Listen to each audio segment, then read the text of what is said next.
Hello students. On second Thursday of October, we celebrate World Sight Day, which is an annual day of awareness to focus global attention on blindness and vision impairment. Now let's read the story of Helen Keller, how she started to learn to read and write. Now let's begin. Helen Keller was born in Alabama, a southeastern US state. In 1880, she was a cheerful and a healthy baby. Her parents were Kate Adams Keller and Colonel Arthur Keller. Her father worked for a newspaper. She grew up on her family's large farm called Ivy Green. When Helen was almost 2 years old, she contracted an illness. She got very sick and had a high fever for many days. Helen became deaf and blind as a result of an unknown illness.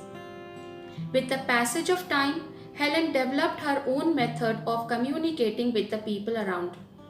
Keller was very intelligent and tried to understand her surroundings through touch, smell, and taste. However, she realized that her family members communicated with their mouths instead of using signs as she did. She would become wild and unruly when she was unable to join in a conversation. She would kick and scream when angry. Her parents knew they needed help, so they hired a tutor named Annie Sullivan. She was just 14 years older than Helen. She was strict, but she had a lot of energy. Annie began the task of teaching Helen by manually signing into her hand. Annie spelled letters with her fingers on Helen's palm, but Helen didn't understand what the letters meant. To help Helen understand better, Annie took her hand to a water pump and let cold water run over her hand. Then she wrote the letters W, A, T, E, R in Helen's palm again and again. Suddenly, Helen understood the letters spelled out in her palm. Now she knew that everything had a name. She knew that water meant the substance flowing over her hand. Immediately, Helen bent down and tapped the ground. Annie spelled earth on her hand. By the night that day, she had learned 30 new words. Helen wanted to speak and communicate like others. She learned to speak when she was 10 by feeling her teacher's mouth when she talked.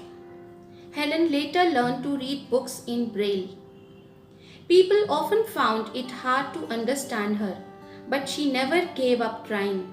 Helen learned to read many languages: French, German, Greek, and Latin in Braille. When she was 20, she entered Radcliffe College, the women's branch of Howard University. She graduated at the age of 24 and became the first deaf-blind person to earn a bachelor's degree in arts.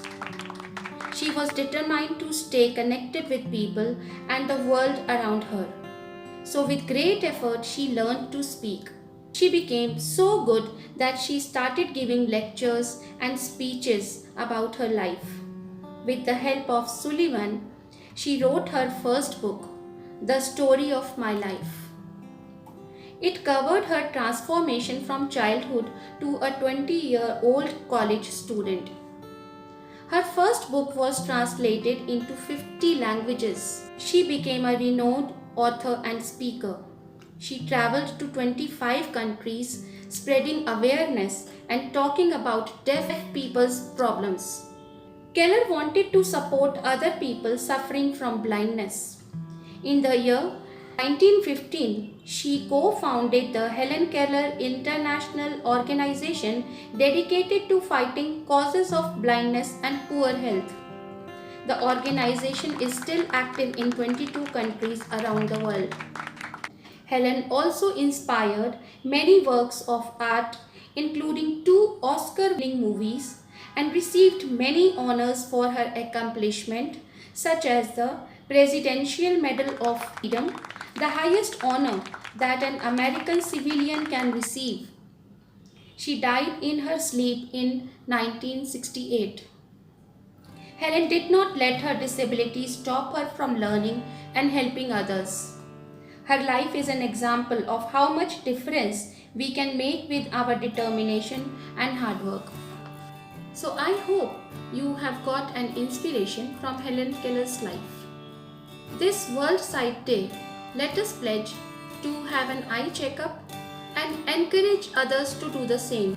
So dear students, I hope you will also go for eye checkup in every 6 months and take care of your eyes. Take care. Goodbye.